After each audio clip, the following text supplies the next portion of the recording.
For years on, Kingfisher has emerged once again. The entire police force is immediately put on high alert, for the crime committed by Kingfisher 4 years ago remains unsolved to this day. Jun, the detective from the Major Crimes Unit who led the hunt for Kingfisher back then, rushes to the hotel where the victim was killed to launch an investigation without delay. His subordinates have already identified the deceased. The man was 38 years old, an ex-convict released merely 3 days prior. He once staged a traffic accident to murder his pregnant wife, all to claim a massive insurance payout. Since he had been driving under the influence at the time, and his wife sat in the passenger seat, the police could never gather evidence proving premeditated murder. Ultimately, he was only convicted of death by drunk driving and sentenced to 3 years in prison. The victim had pre-booked a wake-up call service and carried an overseas flight ticket on his person. Clearly, he planned to flee abroad with the insurance money to start a new life. No matter how one looks at it, the killer's execution of this man reads like vigilante justice, righting wrongs on behalf of heaven. Based on the bullet entry angle, Jun pinpoints the sniper's position on the church rooftop 500 meters away. A precise kill pulled off at such an extreme distance convinces him beyond any doubt the perpetrator is Kingfisher. Just as he suspected, surveillance footage covering the time of the murder has long been erased.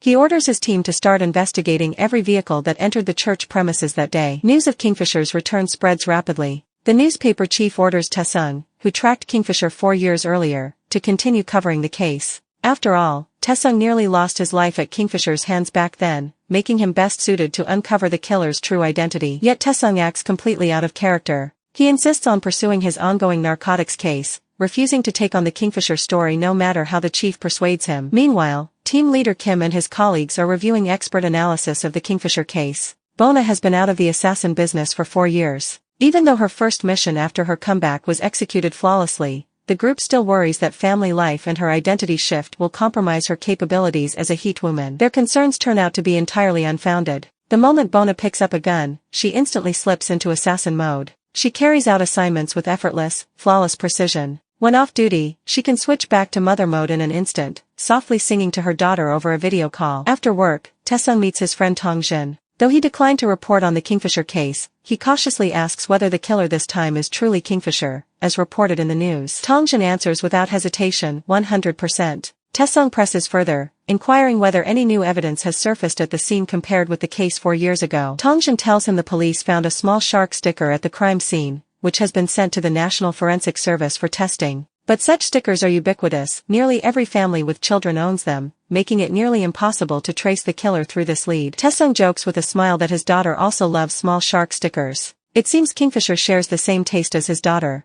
If he writes that detail into the report, readership will surely soar. Jun merely takes it as a light-hearted quip, unaware Taesung's smile gradually fades, his gaze growing pensive. After work, Bona picks up her daughter. The little girl gives her a small shark sticker as a reward. When the whole family dines at her mother-in-law's fried chicken shop, Taesung accidentally spots the shark sticker stuck on Bona's cuff. His expression freezes instantly. At the same time, a short-haired woman stands before a wall covered densely with documents. Every piece of information on the wall relates to Bona, including her family members and every mission she has carried out. The next day, the short-haired woman reports to Bona's team as a new recruit. She introduces herself as Hyenam, specializing in poison assassinations. The spray poison she concocts personally can claim a life within seconds, leaving no trace detectable even by forensic examiners. Team leader Kim, who recruited her, begins introducing each member of the team one by one. Agent Young handles document forgery, and every paper crafted by him is utterly impeccable. Elusive and rarely seen, Teeman spends most of his time in the armory, developing all kinds of cutting-edge equipment whose performance even surpasses weapons used by the police. Team member codenamed Dr. Go can disguise anyone's death as a medical accident. Young Agent Key is a gifted hacker, an indispensable tech expert for every mission. Team leader Kim oversees all operations, framing every assassination as a flawless accident.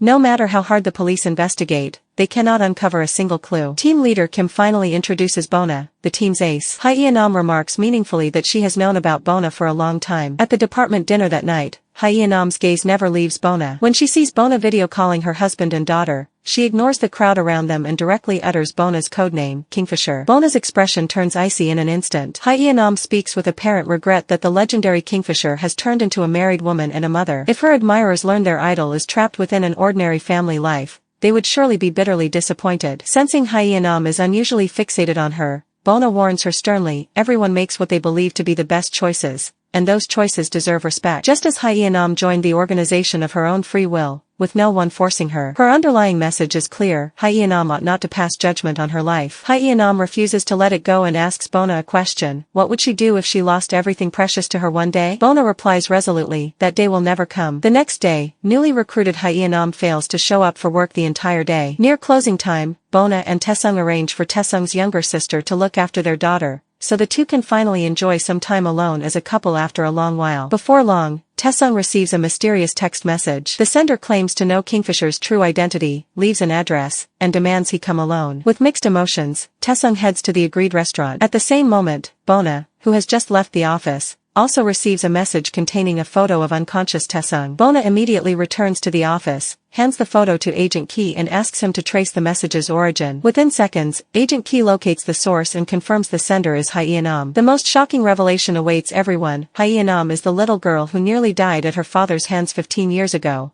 the one Bona saved by opening fire. Learning that Bona killed Hyenam's father back then, Team leader Kim suspects Hyenam deliberately joined the organization to seek revenge on Bona. Bona once told the florist that the little girl from years ago might resurface someday, yet she has always hoped it would never happen. The text orders Bona to come alone, or Taesung will be killed. Without delay, Bona grabs her weapons and rushes to Hyenam's location. She raises her gun and demands to know where Taesung is. Faced with the firearm pointed at her, Hyenam shows no fear. Instead, she holds up a bottle of poison. She explains that merely 3 milliliters of this substance will plunge someone into an irreversible coma after 5 minutes, and she has administered 6 milliliters to Taesung. Bona fires a shot, shattering the poison bottle behind Hyenam, warning her not to act recklessly. Hyenam tells her if the antidote is not taken within 1 hour, Taesung will die forever. In the end, Bona picked up the poison and drank it,